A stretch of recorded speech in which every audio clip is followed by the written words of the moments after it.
All right, bro. Here we are. Yeah. My guy Antwon Vinson Yes, sir. for Spitters Only. Spitters only. Glad to have you, my man. I'm glad to be here, bro. Thanks for having me. Yes, sir. We're going to just start from the top.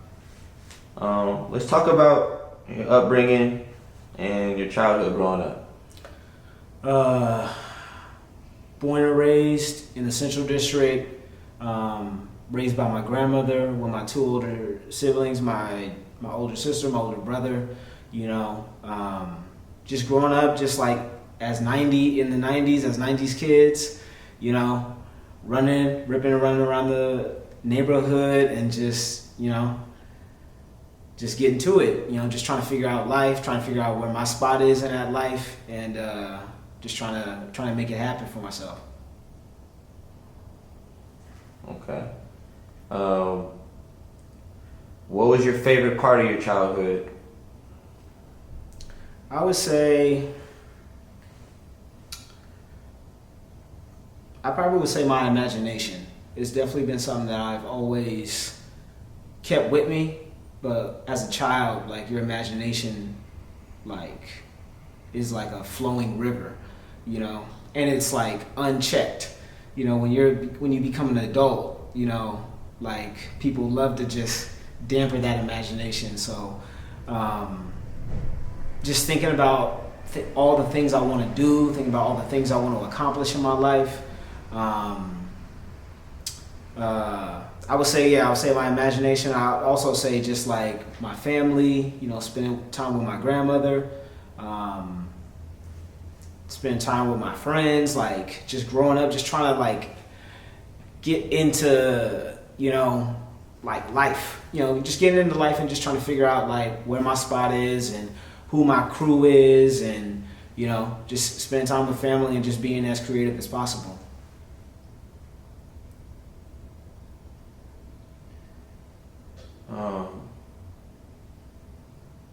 You talk about you being from the Central District. Mm-hmm. That's where you was born and raised. Yes, sir.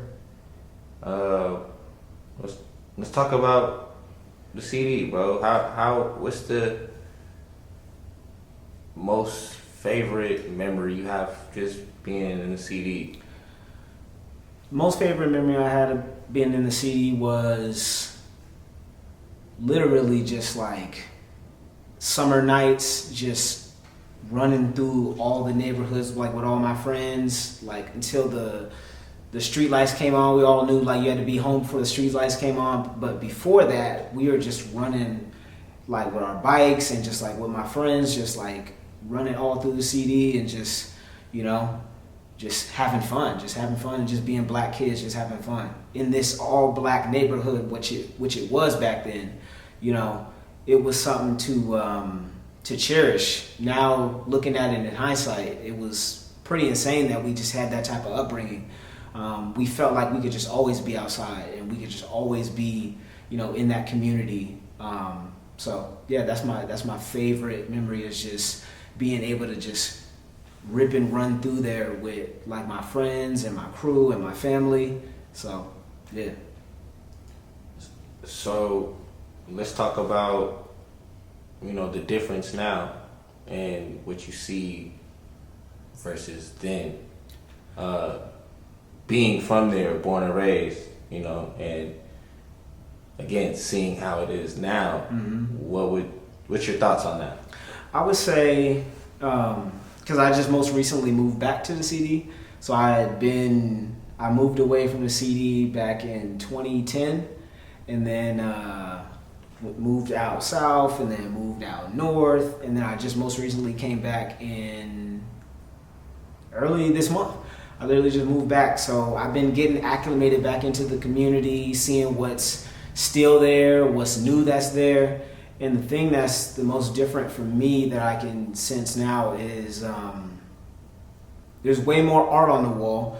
There's more murals. There's more, like artists that I like, more painters that I love, more musicians that are out here. But I'd also say one of the things that's most different is it's a lot. It's from being born and raised there. It's more when you're walking through. It's more of a damn. I remember that. Damn, I remember that. Damn, I remember that. Damn, I remember that person. Because there's murals of all the people that grew up in the city that are from the city that are all there now. You know, dead or alive, they're all still there, and you're like, damn. You know, that's bro. Damn, that's so and so. Or damn, that's Martin Luther King. Or damn, that's Langston. Like having the community being uplifted and being shown on an artistic level is like the dopest thing. So being born and raised there, and then not seeing all the knowing all that stuff is there, but then not having the visual of seeing it, but now coming back now and seeing all the stuff that was built in this neighborhood is like super, super dope. Are you a fan of like Amazon and all the big, like let's say that I'm sure you see the gentrification, Yeah. What's your thoughts on that? I would say being born and raised there, I would say, when I was coming up, it was pretty violent. It was pretty just pretty hectic at the time. So as far as gentrification is concerned, I know it still gets hectic and it still gets busy, but it's not as bad as it was. Like when the murder rate was through the roof. But now at the time, when that was happening, I was a kid / teenager. Now I'm a grown man with kids. So now I'm glad that I can walk through the neighborhood with my son and with my wife to make sure, everything is good. There ain't gonna be no craziness. So in that way, it's good. But in the way of uprooting people and making them go different, go far out north or go far out south. I know so many of my friends that's happening to. It happened to me. So I didn't like that aspect of it, but the aspect of violence and just building up the community as opposed to tearing it down, that's the best part of it. 1,000,000%.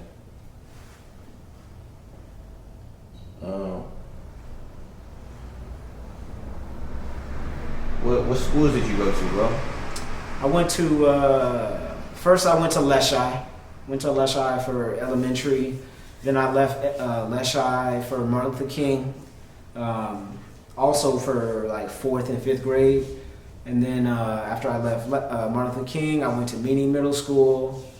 Then after Meany, I was supposed to go to Garfield, but at the time the waiting list was too crazy because I lived 5 minutes away from there. So I was like, I'm just gonna go to Garfield. The waiting list was crazy, so I'm like, I'll just do the next best thing. And then I went to Franklin High School for my whole high school years, and then yeah.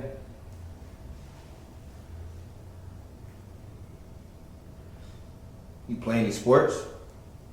No, I was the quiet kid, drumming on lunch tables and doing the, having the pins and Twan, make a beat, and everybody just be freestyling to it. I'd be I was that kid. But during lunch and stuff, I'd definitely be hooping, or when we were playing football, I'd be one of those kids too, but not team sports. But I was always creative. I was always in my own head as far as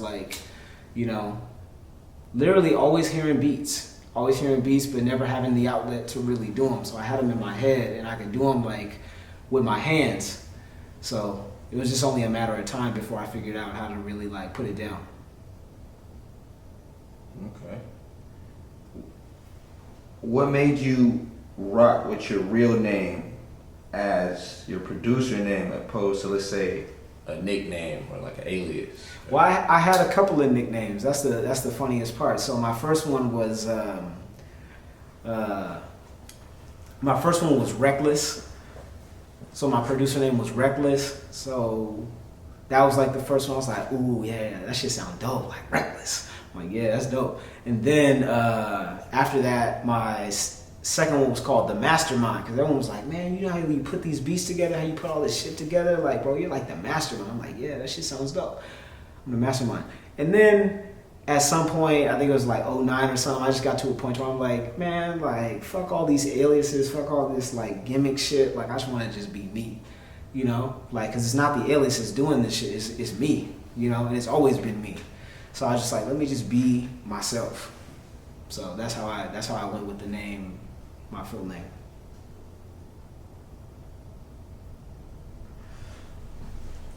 Yeah, bro. It's crazy. I've known you for about exactly, or right under about 10 years now. I don't know if you know that, Mm-hmm. but that's when I met Brandon. Really? Yeah, No, and no. not too long after that, I remember he introduced me to you, Mm-hmm. and he was showing me your beats, showing me stuff y'all worked on. Yeah. You know, spoke highly of you all the time. Yeah. Shout out Brandon. You know, Shout out Brandon. It's one of Ayo them. Mecca. Yeah, that's one of my favorite guys on the planet, man. Facts.